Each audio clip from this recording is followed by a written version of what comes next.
இயேசுவில் அன்புக்குரியவர்களே, தலைமை அவசியமானது என்பதை இன்றைய 2 வாசகங்கள் நமக்கு தெளிவுபடுத்துகிறது.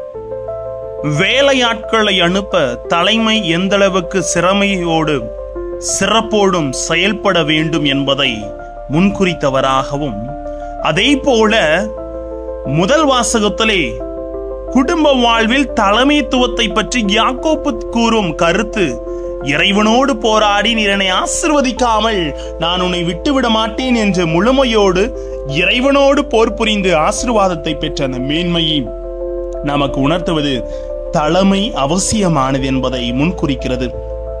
அதை வார்த்தையோடு கடந்து சென்று அறிந்து கொள்ளலாம். வாங்க.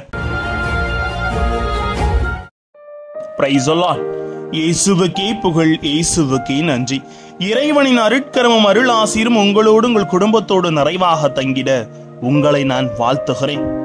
அன்பில் இனியவர்களே, ஒரு சமூகத்திற்கு மிகவும் அவசியமானது போதுமானது பொருளாதாரம் அல்ல, மாறாக நல்வழி நடத்தும் சிறந்த தலைமையே அவசியமானது என்பதை நீங்களும் நானும் அறிந்து கொள்ள வேண்டும் என்ற ஒரு சிறப்புற சிந்தனையை தான் இன்றைய வாசகங்கள் நம்மை சிந்திக்க அழைப்பு விடுக்கிறது.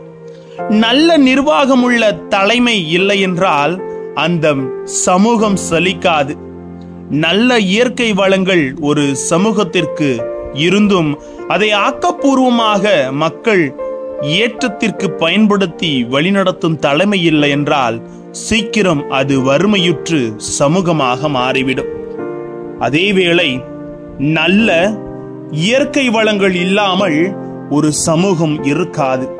அதை ஞானத்தோடு வழிநடத்தும் தலைமை இருந்துவிட்டால் அந்த சமூகம் வளமையுள்ள சமூகமாக மாறுவதற்கு சாத்தியக்கூறுகள் அதிகம்.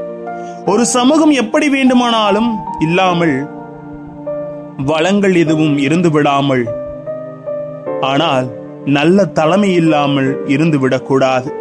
அது ஒரு சமூகம் சந்திக்கும் முதல் வறுமை என்பதை இன்றைய நற்செய்தி நமக்கு தெளிவுபடுத்துகிறது. இதற்கு ஒரு சிறந்த உதாரணமாக தொடக்க நூலில் பார்க்கிறோம். எகிப்து நாட்டில் பார்வோன் மன்னனின் ஆட்சியில் 7 ஆண்டுகள் பெரும் பஞ்சம் ஏற்படுகிறது. ஆனால் யாக்கோபின் மகன் யோசேப்பு எகிப்து நாட்டில் ஆளுநர் என்ற தலைமை பொறுப்பில் இருந்து ஞானத்தோடு செயல்பட்டதால் அந்த நாடு உணவுக்கான பற்றாக்குறை இல்லாமல் செழிப்பாகவே இருந்தது. இதற்கு என்னவென்று பார்க்கிற பொழுது நல்லா பாருங்களேன், ஞானத்தோடு செயல்பட்டு செழிப்பை காண்கிறார். பக்கத்து நாட்டினர் கூட வந்து அவர்களிடம் உணவு வாங்கி சென்றனர். தலைவன் இல்லாத சமூகம் பாதை தெரியாத சமூகம், அது சீக்கிரம் தொலைந்து போகக்கூடிய அழிந்து போகக்கூடிய சமூகம். அப்படிப்பட்ட நல்ல வழிநடத்துதலை பெற்றுக்கொள்ளாத சமூகமாக அந்த மக்கள் இருந்திருக்கிறார்கள் என்பதை உணர்ந்து இயேசு அவர்கள் மேல் பரிவு கொள்வதை நற்செய்தியில் ஆழமாக பார்க்க முடிகிறது.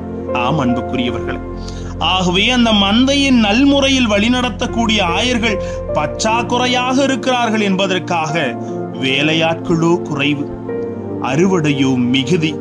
ஆகையால் தேவையான வேலையாளை தமது அறுவடைக்கு அனுப்பும்படி அறுவடையின் உரிமையாளரிடம் அன்றாடுங்கள் என்று மத்தேயு 9:37-38 என்ன அருமையாக ஆண்டவர் சொல்லுகிறார். வழக்கமாக எல்லோரும் மிகுதியான அதிகமான அறுவடைக்காகத்தான் வேண்டுவார்கள். ஆனால் இயேசு இன்னும் அதிகமான அறுவடை வேண்டும் என ஜெபிக்க கேட்கவில்லை, மாறாக இன்னும் அதிகமான வேலையாட்கள் வேண்டும் என்றே கேட்க சொல்கிறார். நாம் வாழும் திரு அவையும் இறைவனால் தெரிந்து கொள்ளப்பட்ட இறை சமூகமும் தான். இந்த சமூகத்தை வெவ்வேறு இடங்களில் ஆன்மீகத்திலும் சமூக வளர்ச்சியிலும் வழிநடத்துவதற்கு நல்ல இறைப்பாணியாளர்கள் அவசியமாக இருக்கிறார்கள். ஆகவே இறையழைத்தலுக்காக நாம் இறைவனம் அன்றாட ஜெபிக்க வேண்டிய அவசியத்தை உணர்ந்து அதற்காக தொடர்ந்து ஜெபிப்பதோடு மட்டுமல்லாமல் நமது இல்லங்களில் தேவ அழைத்தலை ஊக்குவிக்கணுங்க. ஆனா இன்னைக்கு அழைத்தலே இல்லை தெரியுங்களா? நான் இந்த கப்புச்சின் சபை, புனித அசுசியாரின் சபையை பற்றி சிந்திக்கின்ற பொழுது எல்லாம் இருந்தும் தூக்கி எறிந்து கடவுளை பின்பற்றிய அசுசியார் தலைமைத்துவத்தை அதிகமாகவே பின்பற்றியவர் என்று கூட சொல்லலாம்.